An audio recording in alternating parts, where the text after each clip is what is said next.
উল্লেখযোগ্য সংখ্যক আছে যাদের ঋণ খেলাপির অভিযোগ রয়েছে, যেটা আমরা যখন নমিনেশন দেওয়া হয়েছিল তখনই কিন্তু আমরা এই অভিযোগগুলো করেছিলাম।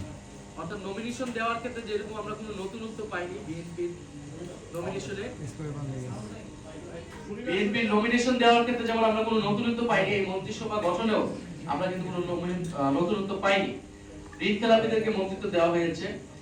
আমি নাম না নিয়ে যদি বলি, তিনটি গুরুত্বপূর্ণ মন্ত্রণালয়, সবচেয়ে অনেক বড় বাজেটের মন্ত্রণালয়, এমন একজনকে দেওয়া হলো যিনি রিয়েল এস্টেট ব্যবসায়ী এবং হত্যা মামলার আসামি।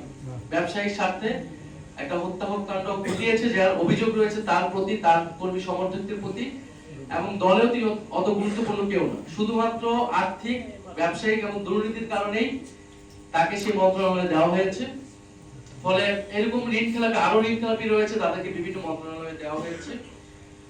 বিএনপির প্রায় 62% নির্বাচিত যারা সদস্য রয়েছে, সংসদ সদস্য, তাদের কোনো না কোনো ভাবে তাদের ঋণ রয়েছে। 62% সংসদ সদস্যদের, যার ঋণের পরিমাণ হচ্ছে 18,868 কোটি টাকা।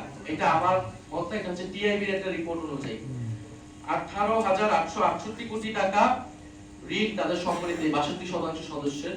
আমরা জানতে চাই, তারা জনাব প্রধানমন্ত্রী জনাব তারেক রহমান দুর্নীতির বিরুদ্ধে কঠোর অবস্থানের কথা বলছেন, কিন্তু তার নিজের মন্ত্রিসভা এবং তার নিজের যে সংসদ সদস্য, তাদের সরকারি দল রয়েছে, তারা যে ঋণগ্রস্ত অবস্থা, সেই ঋণ তারা কবে পরিশোধ করবে? বাংলাদেশের মানুষ সেটা জানতে চায়, বাংলাদেশের জনগণ সেটা জানতে চায়।